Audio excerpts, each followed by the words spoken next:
तलवारबाज बहू।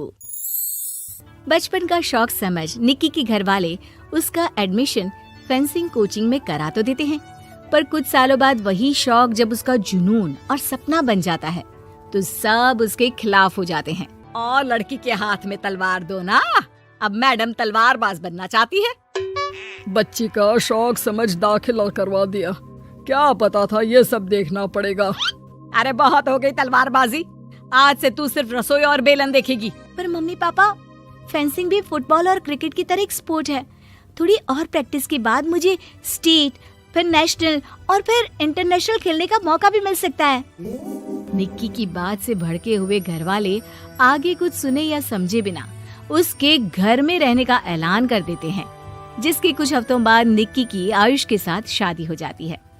ससुराल पहुंचने के कुछ दिनों बाद बहुत हिम्मत के साथ निक्की फिर वही फरियाद लिए इस बार अपनी सास के पास जाती है। मम्मी जी, क्या मैं कोचिंग दोबारा शुरू कर सकती हूँ? कैसे कोचिंग? तेरे मम्मी पापा ने तो हमें किसी कोचिंग या पढ़ाई के बारे में नहीं बताया।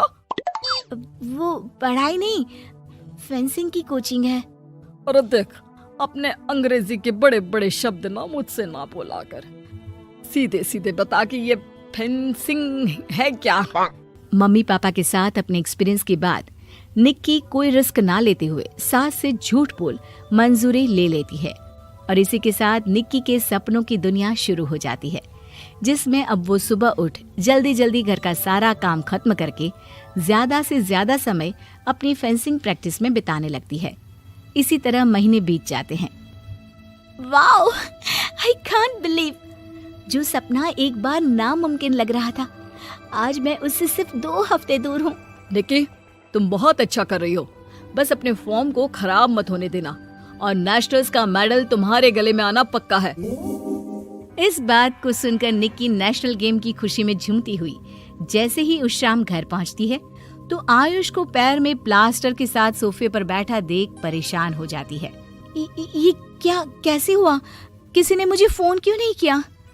ऑफिस से आते हुए रास्ते में किसी ने टक्कर मार दी, इसलिए बहू कल से इसके ठीक होने तक तो कोचिंग से छुट्टी ले ले, डॉक्टर ने पूरा बेड रेस्ट बोला है। पति की हालत और सास की बात से हैरान परेशान निक्की आगे कुछ बोले बिना अपने कमरे में चली जाती है। अब मैं क्या करूंगी? दोनों तरफ मेरी जिम्मेदारी है, अगर एक भी पूरी नहीं की तो लाइफ में दोबारा सुकून की सांस नहीं ले पाऊंगी। सच बता दूं क्या? नहीं, अगर इन्होंने भी घर में कैद कर लिया तो बचा कुचा मौका भी खो दूंगी। भगवान, आपने मुझे कहाँ फंसा दिया। मन ही मन ये सब सोचते हुए निक्की घर के काम और पति की सेवा में लग जाती है। इसी तरह 1 हफ्ता बीत जाता है। बहुत सोचने के बाद भी जब कोई दूसरा रास्ता नहीं दिखता तो निक्की सबको फेंसिंग की सच्चाई बताने का फैसला करती है और सास और पति के पास आती है। मम्मी, आयुष, मुझे आप दोनों से एक बात करनी है। तुम्हें भी मम्मी की तरह गैस हो गई है क्या? तू भी बूढ़ी औरत की मजाक उड़ा ले। एक दिन जब तेरे बच्चे तेरा मजाक उड़ाएंगे ना तो मैं भी उनके साथ बैठकर हंसूंगी। घर का ये हंसता खेलता माहौल देखकर निक्की आगे कुछ बोल ही नहीं पाती। तभी गोलियां चलने की आवाज सुनकर सब डर जाते हैं और कुछ आतंकवादी घर में घुसकर सबको बाहर निकाल देते हैं, जहां उनके एरिया के बाकी सब लोग भी इकट्ठा होते हैं।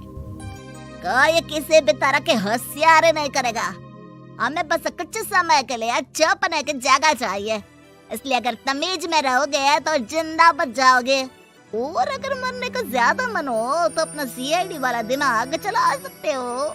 डर की वजह से कोई इसके आगे कुछ नहीं बोलता। कुछ घंटे इसी तरह आतंकवादियों की कैद में बैठे रहने के बाद निक्की की सास गुस्से में चिल्लाने लगती है। अरे तुम कल मुँहों को आम लोगों को परेशान करने के अलावा और कुछ नहीं आता क्या?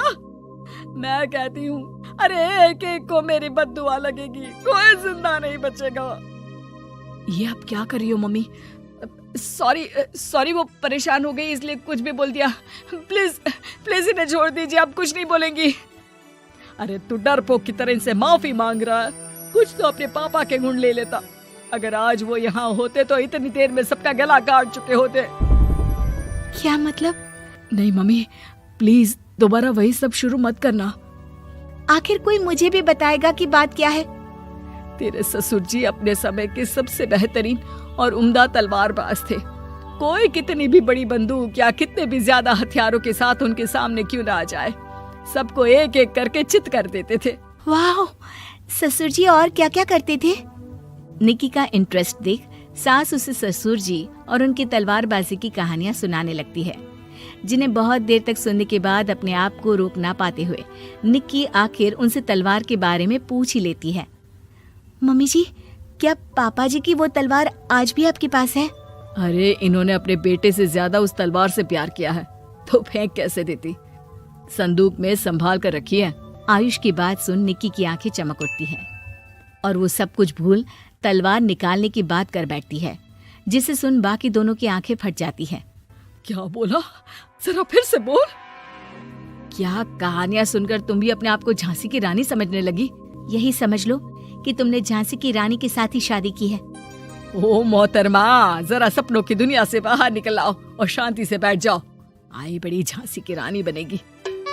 माहौल की गंभीरता और सास आयुष का रिएक्शन देख निक्की के पास उन्हें सच्चाई बताने के अलावा और कोई ऑप्शन नहीं बचता, इसलिए वो बिना कुछ सोचे समझे और देर किए उन्हें पूरी सच्चाई बता देती है, जिसे सुन दोनों भौंचक्के रह जाते हैं।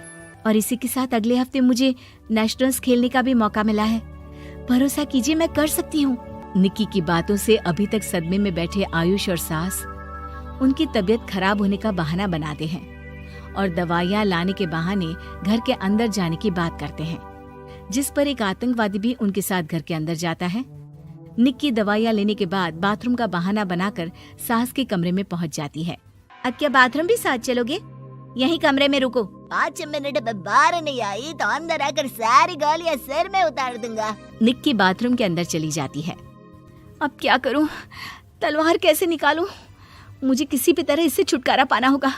सोच निक्की, जल्दी कुछ सोच। कुछ देर परेशान बाथरूम में इधर से उधर घूमने के बाद निक्की की नजर फर्स्ट एड बॉक्स पर पड़ती है और वो तुरंत उसमें से कैंची निकालकर उसे छुपाते हुए चुपचाप बाहर निकल आती है।